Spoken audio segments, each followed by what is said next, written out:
Hey everyone, I'm Mark from Still in Canada. Welcome back. Today we're going to touch on a couple of little subjects. One is the pH of the water.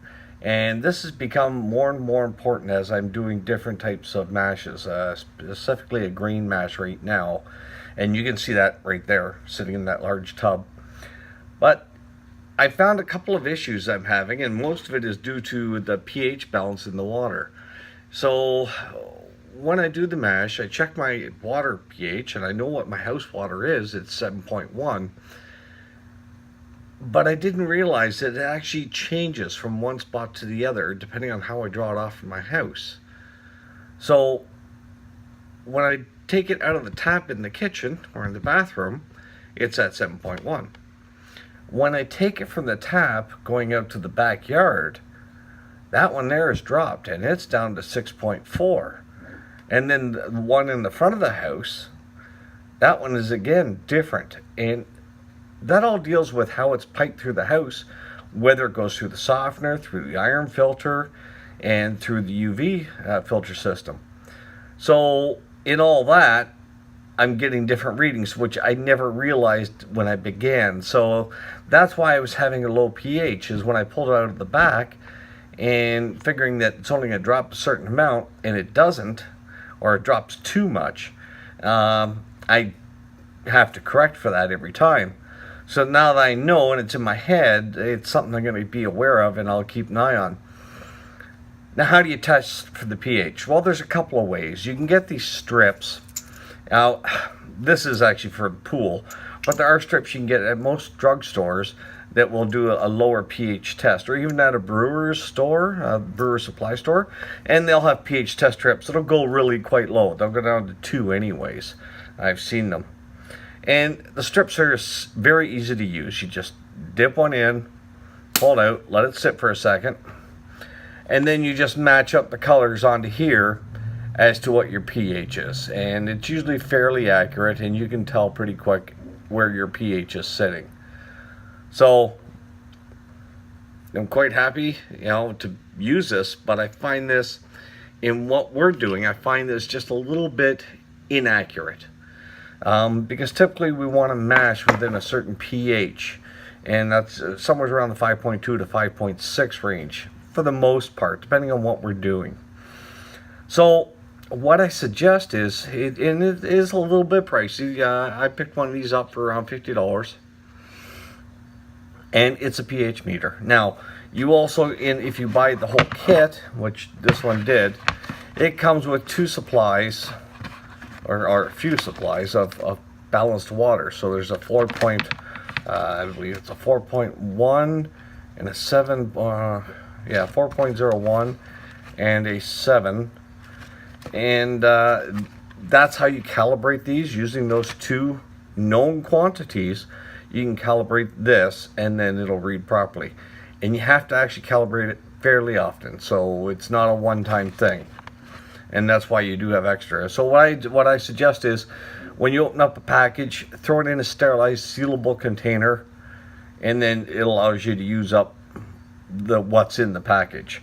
You only get a certain amount of use out of it, and then you have to discard it and then start again. So it's very simple. You just click on the button, and it comes up, and it's showing 7.9 right now. And actually, this probably needs to be calibrated. I haven't used it in a couple days. So then you just put it in the water. Doesn't take long, and there's a little hourglass in the top, and once that goes away, it tells you it's reading what the reading is. Now, this one went away and it says 8.0, and I know that this water is at 7.1 most times in the house. So that's telling me automatically, and that's what I use as a base as my house. I always check it before I use it. And when you store it, keep just a little bit of 7.1 fluid into here. And I'm sorry about the backlight. So that way, when you keep it moist when you put it away. So it's out and it has to be recalibrated. That's and do that before you use it to measure your mash. After you've done mashing in, before you actually throw in the yeast for fermenting, always check your pH. Make sure it's done before you actually start fermenting. Once you know your pH is good, it should move very little while you're mashing. Trying to correct it afterwards is a bit of an issue. You can do it, but in some cases, depending on what you use, it may impart flavors that you weren't expecting. Not as big a deal for distillers as it is for the beer brewers, the beer guys. One of the things when you're trying to up the pH is using calcium carbonate. And that will, if you're doing it after you've pitched your yeast and you're halfway through the ferment and you pitch in the calcium carbonate, a lot of people say they will taste the chalk in the final product. Once again, we're distilling, so that should be far less of an issue. So when we look at the pH, it's really, and the way I look at it is, 7 is the neutral. 7 is distilled water, and it's the perfect what you want. When you take a drink of distilled water, smooth in the palate, there's no issue with it whatsoever. Anything below that is acidic, and you can feel, the odd time you'll feel burn. So if you get a water that is low on the pH scale, you can actually tell on your tongue. Anything above that is, now they call it alkaline, but I just look at it as soft. And it'll feel like a coating, I find. So either way is not great. But yeast have an environment they want to live in. And that's, once again, 5.2 to 5.6, 5.4 to 5.6. It's in that range. Sometimes depending on which mash you do, you can get away with a little bit more. And when you decide on what you want to do, what your mash bill is going to be, do a little research on what others have done. And maybe they'll be able to tell you where that golden window is for your pH. Typically, once again, between 5.2, 5.6, or ideally 5.4 to 5.6, and you likely won't have any issues whatsoever. So if your water's not that, then you have to adjust it. And there are a couple ways of adjusting. Now, adjusting up or adjusting down, that depends on what your reading is. What I tend to have is my pH too low. So, and I've checked it. I had one of my mashes, the pH actually dropped to below 3. I think it was 2.6. And I had to scramble to get it up. And it got so low that it killed off my yeast. I actually had to repitch yeast. Even bringing it back up slowly in increments. Don't hit this sucker all at once. You'll shock it. And there are formulas in which you says add this much and you'll get this pH reading in this amount. To me it's easier to just, because I'm guessing on a few of those things, it's easier just to add a little, let it sit a half an hour, test it again, add a little, let it sit, and just gradually bring it up. That way there's no shock to anything. If you have yeast that's still alive in there, they'll respond. They'll come back to life when the pH goes back up. If they don't, and in one case they didn't, I had to repitch. So it's best to keep track of this every day that your yeast is going. You're going to go in and pretty much check it anyways. Whether you stir it or not, that's up to you. Some people are proponents of giving it a stir. Some are, don't disturb it. So if it's low, what am I going to do? Well, I'm going to bring it up. And there's a few ways of doing that, but there's pros and cons to everything. Sodium bicarbonate, baking soda. Check it out. It's probably in your kitchen, up in the cupboard. A whole box of Arm & Hammer or whatever brand's in your country. That will do it. The only problem is it's the sodium aspect of it. And that does create some other issues. And that's also been known to be a flavor as well. So some people have tasted that. So I'd shy away from that myself. I don't use that. I have in one emergency, but typically I stay away from it. What I'll do is I'll use calcium carbonate. So we'll see that here. And I bought this bottle because I was in a rush and I needed this. And lack of knowledge is a wonderful thing for suppliers of this type of stuff. So the calcium carbonate, I paid I think $3 or $4 for this, and I actually needed more than just this little jar. But in doing some research and doing some reading, I found that there is something a little better, a little cheaper I could use. And that's what I decided to use from that point on. So, hold on a sec. I'll just turn you around here. So, instead of running off to the store and picking up your expensive calcium carbonate, there are better alternatives. And what is that? Run to the store and pick up a piece of chalk. Now be careful, some of these are not as they seem. This one here, I know the manufacturer, I checked, and it's 100% calcium carbonate.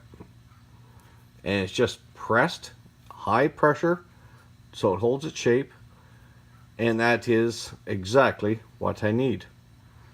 So instead of $3 or $4 for that, I can pay $1.20 for a box of 12 of these. I think that's a pretty decent deal. The only thing is, you gotta steal one of those from the wife. So, just very simply, just snap it. And be careful with these. There are a few versions out there. Check the dustless type, then check the manufacturer, and you'll find that it is probably calcium carbonate. So, the other one is driveway chalk or dusted chalk. And the problem with that one is it's not calcium carbonate. It's actually plaster of Paris. So that you don't want. Don't think that would do too much.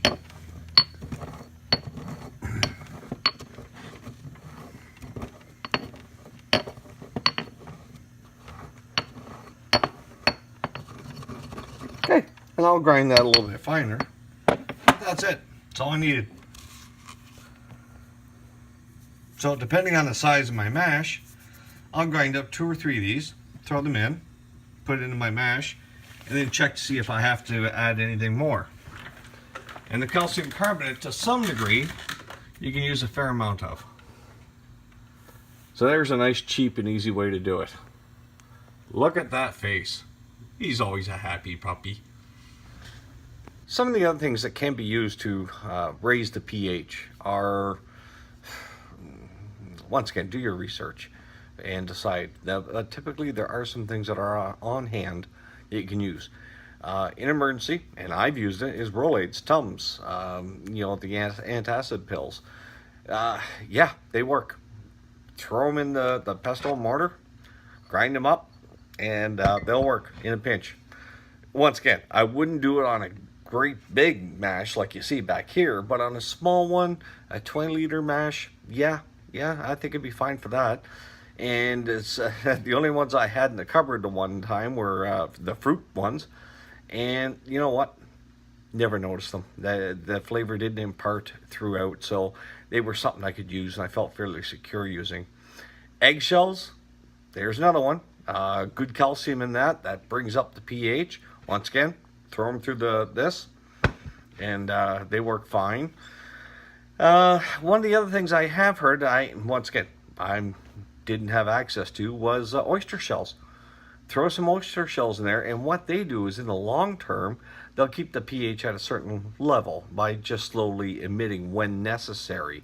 So the more acidic it becomes, the more the shell gets eaten, and it brings it back up. Now, one thing to watch is, and this is why pH should be checked daily, is that one of the ways to get your pH lowered is to run carbon dioxide through it. What do our yeast put out? Carbon dioxide. Now, as long as there's once the carbon dioxide stops saturating through your fluids, the pH will go back up. But as the yeast are eating and producing the CO2 in a sealed container, not always sealed, I mean, you have a way for it to escape, but you have a head sitting on there that's holding it in as a rule. So CO2 is lowering your pH, and you have to adjust for that. So if you have a roaring boil going on, and right behind me, it's not a roaring boil, but it is still boiling, There it just goes. Keep an eye on it because you'll need to adjust. Now there's the flip side to this as well. What if your pH is too high and you have to bring it down? Well, I've never had to go that route, but it is a possibility. And once again, my water starts out at 7.1. That's my house water, and I have to adjust to that. Now I'm on a well. I'm actually on an artesian well, and I have an underground river. Just when I drilled my well, I knew the depth I had to go to get to this river. So it is an artesian well, and I have fairly good water where I live. But watch it. Once again, 7.1 for me, which is just about neutral. 7 is neutral for pH. If you need to bring it down, there are some fairly handy things you can use. One is Epsom salts, and you'll see a lot of the mash recipes do call for Epsom salts. We're lowering the pH. Another one is, and I have a bag of it here, is gypsum. That also lowers your pH. So there's two very quick, very simple, citric acid is also used. I'm not a big fan of using that. I use it for other things. Some recipes do call for it. I've used it in that. Typically, cleaning the copper works great for that. But yeah, so pH, very important. Watch it. Keep track of it. Write it down what you're getting. See what your changes are and predict what's going to happen. And keep your yeast happy. You have happy, happy yeast. You get a very happy, happy mash. And when that's distilled, you'll be a lot happier when it comes out. If you want to get the most out of your mash, most out of your yeast, converting your mash, you have to keep the yeast happy. And to do that, one of the biggest avenues, one of the biggest things you can do is to keep that pH right where it needs to be. So, I was going to add something else to this video, but we ran a little bit longer than I expected. Happy distilling. Glad you could join me on this, and I hope you keep following along. If you like what you saw, please hit the like, and if you really liked it, or you want to see more, hit the subscribe, click on the bell, and you'll be notified when I post my next one.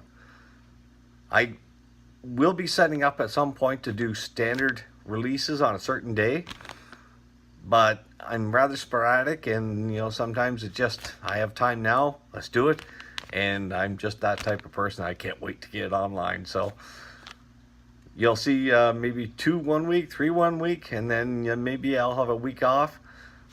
I'll try and get more of a regular schedule. I know you prefer it. Hopefully we'll get there. Thanks for joining me, and we'll see you again in the next video.